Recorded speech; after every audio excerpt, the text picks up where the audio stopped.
Hello. Hello. My name is Leo. Hello. I'm Xavier. I'm Professor X. Yay. Xavier, they can't hear you if you don't say it properly. So. Okay. Yeah, I'm Xavier. And that's Leo. And I'm Hello. third grade. I'm smarter than him. And you're gonna. Shut up. Are you gonna teach anybody about sales management today? What? No. How about sales training? Sales training. I'm not in college. What do you mean you're not in college? Hey, but you're teaching college. Why don't you teach them? Okay. So why aren't you guys in school today? You're in school today because we're snowed in. Oh my gosh, we're covered in snow. And Leo, stop chanting snow day underneath your breath. Okay. Very good. So don't go downstairs and get dressed so you can go play with Ellen. Yeah. Okay. Yeah. Good. Go. Owen is our friend. He has Minecraft on Xbox, and I've got a book that will Xavier, we about don't Minecraft. need to say that. I don't care. Goodbye. Bye. See what happens on snow days, class? I hope you're staying warm. It's easier to let them come in and do part of the video at the beginning. That way they don't interrupt me as we get through all these questions. So let me see if I can be helpful here. Question. It seems that the more educated a salesperson is about the products or service, the more effective they will be in the field. So why do so many companies generate sales teams from non-sales divisions within the company? Well, think about this as, yes, education about a product or a service is important. But that's not the only thing that a salesperson needs in order to be effective. Think about all the personality variables that a salesperson, being empathetic, listening, having certain leadership tendencies. If you find an individual who's not currently on the sales team that has the personality that's probably a better fit for the sales team, and all you have to do is educate them about the products and services, then put him or her on the sales team. You know, there are many companies out there that the number one criteria for hiring them into a sales position is they never worked in sales before. For any other company, either their own company or some other company. Because it could be the case that they were trained wrong, or they learned wrong, or they had, bad sales culture in some other firm. And some firms would rather start from scratch with everyone and train them the way they should be trained in new school selling. How do you balance the cost and benefits in sales training? I'm going to hold off on this because the question's going to come up here. So hold off on that. I'm going to hold off on that for 1 second. I heard that some managers are actually trying to put psychology as part of the sales training. What do you see about this idea, or what do you think about this idea? I think it's a spectacular idea.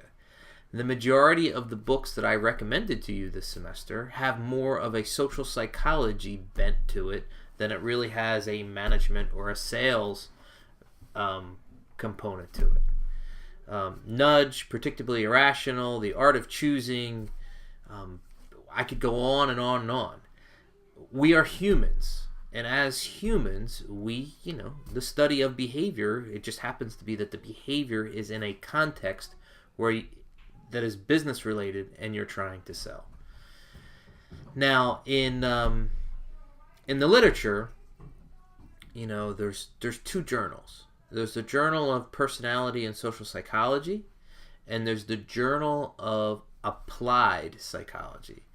And applied psychology means you're taking these social psychological principles and you are putting them in a context. In many cases, these contexts are a business or a university or an elementary school. I think it's a great idea. Big fan. Please explain what a lack of buy-in from frontline sales managers and salespeople mean. Lack of buy-in. So if you have a salesperson, right, and the sales manager says they need training, right? Let me see if this question's worded right.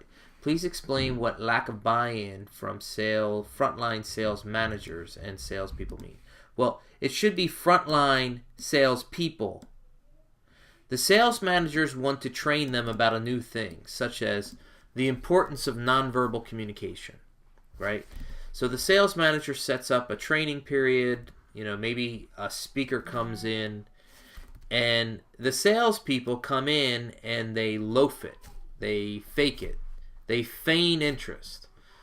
In other words, instead of buy-in is the salespeople not believing in or doing what the sales managers wants them to do.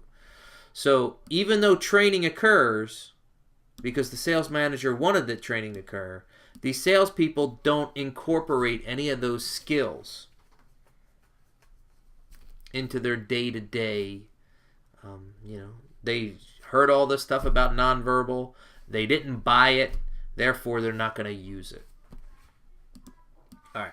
Let's talk about this. Exhibit 12.4 is on page 351. Okay? And we're basically looking at measurement criteria to think about how we measure effectiveness. Okay? All right. Now, broadly speaking, if you see sales and revenue go up post-training, so you have pre and post, well, hopefully you can attribute that to the training. But that's not easy to do, because there could have been a sale that happened during that time. There could have been like a winter storm, and because of that, everybody had to go buy a generator or a snowblower, so sales spiked at that time. There was other environmental factors that reason why the sales numbers went up. You could survey the participants on how valuable they thought the training was. You can do this before. You can measure learning. You can have them take an exam before the training, have them take an exam after the training to see if the scores went up. You could do a survey every quarter. Say you do a training thing once a month, and at the end of the quarter there was 3 training things, and you can have them rank order. Which one of these was the best, which one of these was the worst. And then you could keep doing that every 6 months. Well, which one of these were the best, which one of these were the worst. You need a feedback loop. And unless you have the feedback loop, you can't evaluate. All right. Hold on one second. All right, class. Sorry about that. So let's summarize this question and this questions. Okay? I honestly believe you have to do some kind of an ROI calculation when it comes to sales training. But you have to know that it's not an exact science, because there's many other factors involved in how you measure it. So you can measure it hopefully by increase in revenue. You can measure it by increase in clients. If the training was about nonverbal behavior, you could survey your clients, like some kind of 360-degree evaluation, to see if the clients see any change in behavior from the sales team. But on the other thing, you have to think about sales training. As I said in the video when I was describing Chapter 10, the successful firms do continuous sales training. That it's part, instead of it being a cost all the time, it's actually someone's job's responsibility, and that's their salary. So then there's less of a cost involved, because you have a person and that's their salary, and maybe they have a couple other things. Maybe they're in charge of forecasting. Maybe they're in charge of lead generation, or they do some after-sales service. But 50% of their time is training. Maybe this is part of HR, and the HR division has someone within HR that does this type of training, or at least coordinates this type of training, which reduce the overall cost involved there. But we know, I've seen article after article after article, firms that do systematic, ongoing training tend to have a better culture and stronger buy-in from salespeople, as opposed to one-off things, where every so often, in a random kind of a fashion, they bring a speaker in and have some kind of training thing. It also is better to do it on a more consistent basis as opposed to a once a year kind of thing where you're spending all this money and flying them down into a nice locale, and 50% of the training is really social activity that you're paying for. Is there an average objective level for various objectives in sales training? For example, let's say low turnover. Is there a benchmark that says turnover should be in this range? Really, this goes to the goals and objectives of the firm and of the sales manager for a particular training, depending on what the training should be. I apologize for being vague here, but hopefully, if the goal is lower turnover, there's no question that training helps reduce turnover, because people turn over for two reasons mainly. They get bored, and or they're not performing well enough and they know they're going to get fired. Well, the training increases novelty and brings the level of skills up for everyone on the team. So it's going to reduce turnover overall as long as it's consistent. The sales manager and the company have to determine what is the goal and what is the objective for that particular module of training. It could be about new product. It could be about new software. It could be about they just bought a competitor and they have new lines and they have to represent. It could be just something along those lines, so that, that's going to be helpful. I hope I'm helpful there with that question. All right. How does training in companies today overall cope with the fast pace of technology change? The same way we all do. A lot of companies reduce the amount of technology change into the firm by not constantly doing it on an ongoing basis, but more staging it in with the regular workflow of the company. Just because a new operating system comes out doesn't mean you have to adopt it right away. Just because a new version of Salesforce comes out doesn't mean you need to adopt it right away. You have to think about your company and your culture and how fast your company can change. Some companies that go slower than others. This is bearing in mind that the sense today is difficult to predict marketing trends. Agreed. Even only 3 to 5 years in the future. I don't think they can do it 3 to 5 months in the future, to be honest with you. 9 to 12 months is very, very long term. This can lead to indecisiveness, immobility for a company as it tries to plan its training and keep up. Can repeat training become expensive? And so can a company might fall behind in updating itself and become trapped with a particular approach. Well, firms with... This is really the heart of the question here. Firms with... a consistent goal and consistent training program. Hold on 1 second, please. Okay. To wrap up this question here, I'm sorry for the pause in the recording. As long as the firms have a strategic direction, that they know what they want to accomplish and when.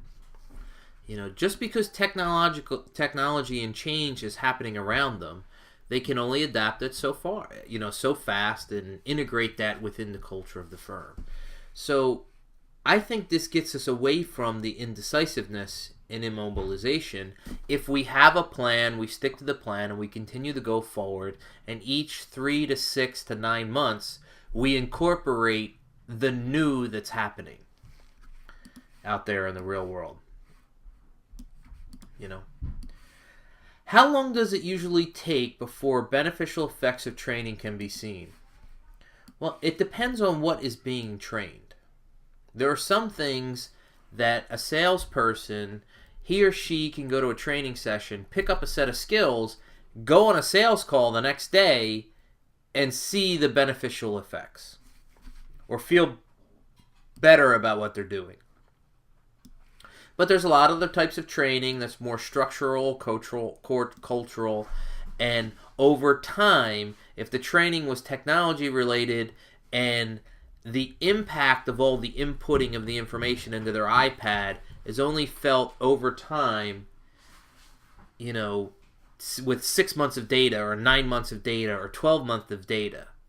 You can't, just because they've been inputting on their iPad for a week, there's not enough data there for us really to be making meaningful conclusions. Are these effects, such as higher sales or fewer complaints, more clearly discernible at the local level rather at the broader level on the firm? The correct answer is, I'm not sure. If I were to guess, my knee-jerk reaction is you would first see it locally in smaller groups before it moved up to the firm. But I don't see why we wouldn't see the effects on a broader level across the firm, providing everybody got the same training and the feedback loop from the salespeople to the sales management is clear and, quantifiable. Does the trend toward requiring a clear return on investment from training programs bring a trend also towards more in-house programs rather than ones conducted by outside training companies?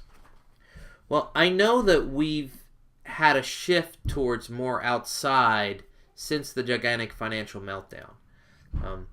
Training in general and training internal, that was an area that was easily looked at on a balance sheet and said, okay, we got to reduce costs in this area. It's very short-term sightedness to do something like that. So that said, is there a clear return on investment from programs? I think the pressure for return on investment is lower when it's in-house rather than it's done from an outside. Outside might be cheaper to do, i.e. you don't have that employee in-house. But at the same time, if you drop 30 grand to bring in a sales coach in, that 30 grand number is hanging over your head for that month. Then I see more pressure for what did I get out of bringing that outside person in. We know that salespeople should learn the knowledge of the product, company, and the economy as a whole. Apart from these aspects, what areas should salespeople be trained more to be more professional? I'm going to go back to the social psychological stuff that we started this video with. I mean, the more a salesperson could be human, better empathy, better learning, better teacher, coach, mentor, I think the more effective the salesperson is going to be. And that's personality stuff as opposed to just knowledge. Knowledge can get you far, but I don't think it can get you as far as, self-actualization all the way to the top of motivation. Taking factors such as time and money into account. Learning behavior. Taking factors such as time and money into account. Learning behavior and results these meaningful evaluation measures are used less frequently. How can companies coordinate the effectiveness and cost in order to make a better measurement? Well, I think the bigger issue that I know from actual practice and talking to these companies is you see the word coordinate? The measurement feedback loop from salespeople is not consistent. It's more ad hoc. It's not done on a weekly, monthly, or quarterly basis. Sometimes it's a one-off. Sometimes it's, okay, I'll send it at the end of the month. It really doesn't happen at the end of the month. It happens 2 weeks after the end of the month. So it's 6 weeks after the event, not 4 weeks after the event. But yet the next survey comes up like 3 weeks after that, and then there's only 3 weeks of... There's less consistency there. Let's put it that way. I think firms are really just starting to get into this measurement aspect because they're having, financial meltdown, balance sheet costs. to justify more of the return on what we're getting from this training. You know. Questions. Among these so many sales training topics, how does one company determine which topic is most relevant? I think it's a function of what the sales company needs to accomplish right then and there. You know, what's their biggest problem that they need to fix? What's their biggest problem that they need to handle right away? Could it be that they have salespeople that are not behaving well? You know, they are pushing too much. They're always closing. They're not listening. They're not being empathetic. Do they have a sales force that's getting older and they need more training on the new products or the new technology system? It depends on what's the, to use a common word in the industry, the pain point. Where's the pain? Where's the problem? What needs to be fixed now?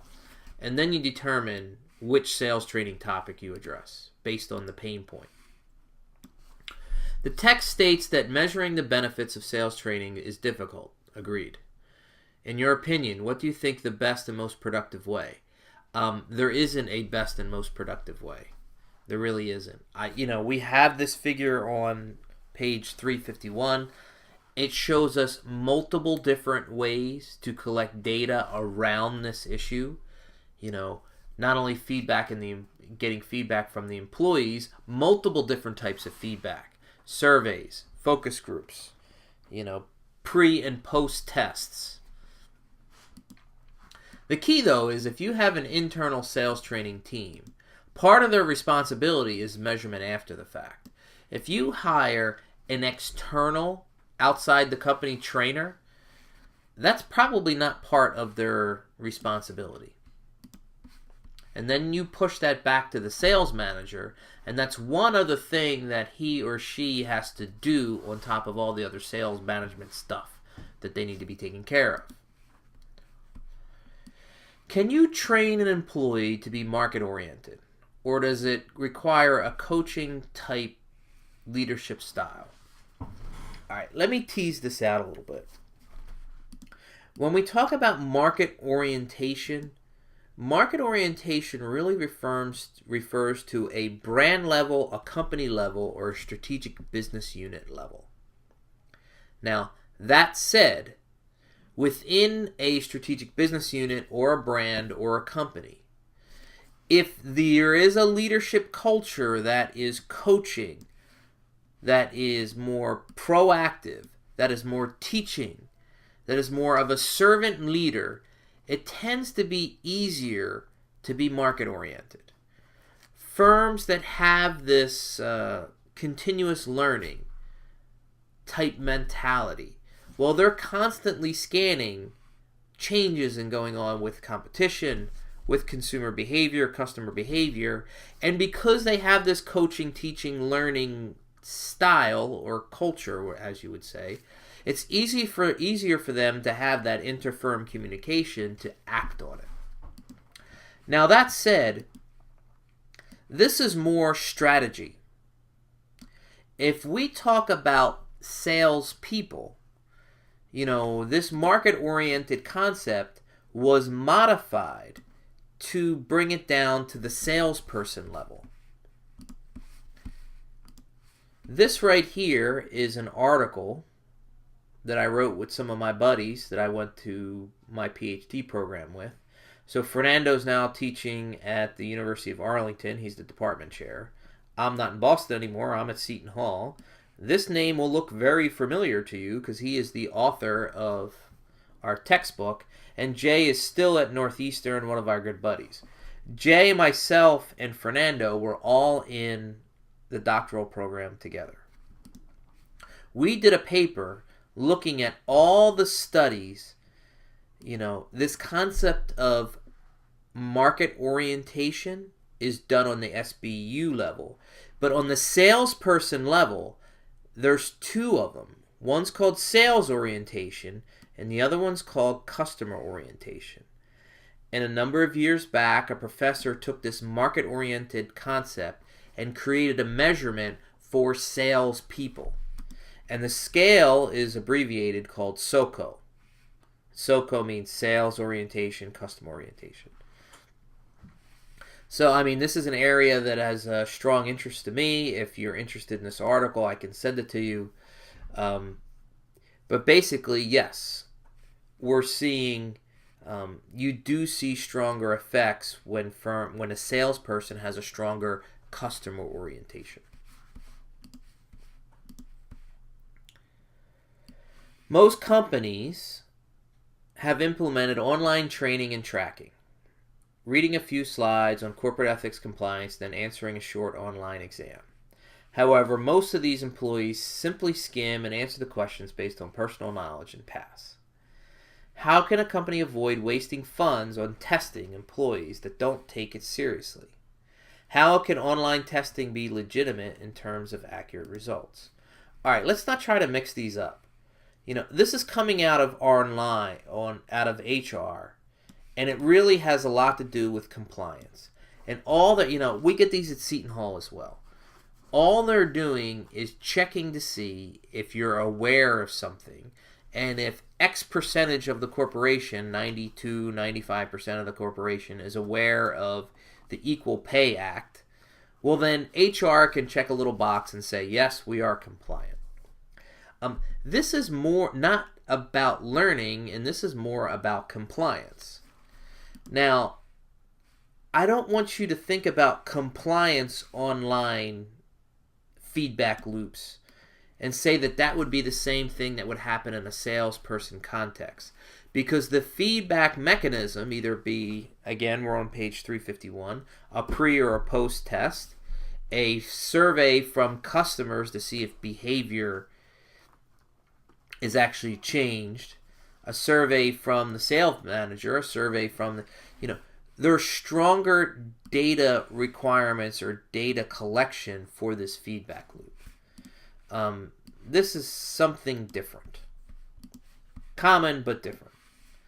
How would you recommend companies measure effectiveness of sales training if a company is unwilling to sacrifice the sales or time of a control group for a cause? Oh, wow. Interesting. So, you have to think about whether you want to have a control group. So, let's take this into a medical context.